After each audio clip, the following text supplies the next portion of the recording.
Ngayon sa Pinoy Extreme, pag-uusapan natin yung ugali, hindi lang ng Pilipino, pero ng ibang lahi din na mahilig sa libre. This is Pinoy Extreme. Let's do this! This is Pinoy Extreme. Vets started being vets because They love animals. yeah. So they are like, okay, we shall just absorb the cost and like do it pro bono because we're kind. Biruin mo, pinaghirapan mo ng ilang taon yung pagiging vet mo. Pero dahil sa image mo na dapat, matulungin ako kasi I love animals. 'Di ba? They will suck the life out of you.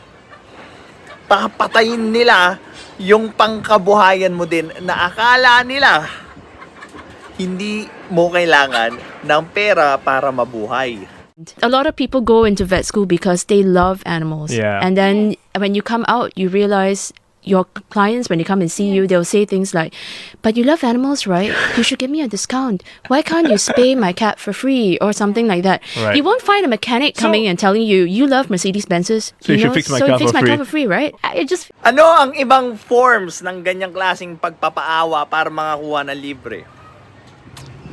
Sige na, kumare mo naman ako eh. Sige ka, pag di mo ko binigyan ng discount, susuli ko yung kandila. O di ba? The same tactics, the same emotion yung pinupull up nila. Pagmamahal. We are so inconsiderate of the bigger picture na hindi na natin inintindi yung ibang tao. Hindi na natin inintindi yung posible nilang kalagyan if ever mag-request tayo ng ganun sa kanila. We are so selfish. Para lang mapagbigyan yung gusto natin, we are going to invoke love. Hindi ko na alam kung ano itatawag ko dun eh. Entitlement, yes, a lot. Gaslighting, a lot too. Pero, even selfishness.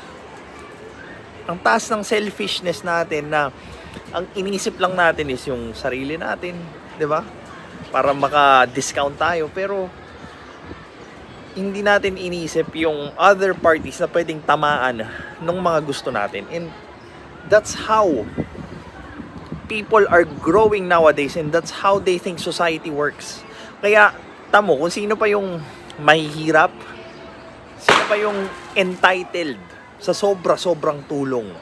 Hindi na sapat sa kanila yung kakaunting tulong. Kailangan ma-reach or kailangan ganito yung tulong na matanggap namin before namin ma-appreciate at mag-umpisa na din kaming tulungan yung mga sarili namin.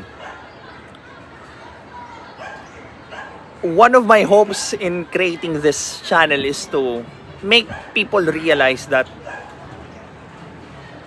kailangan nating umalis dun sa ganong mentalidad dahil it will corrupt us and will make us use the people around us para lang mag-survive tayo as alinta. Kasi nga hindi na natin kayang mag-generate ng sarili nating income or hanap buhay enough para ma-share mo or maibayad mo ng tama doon sa ibang tao na naghirap din doon sa pangkabuhayan nila. This is Pinoy Extreme.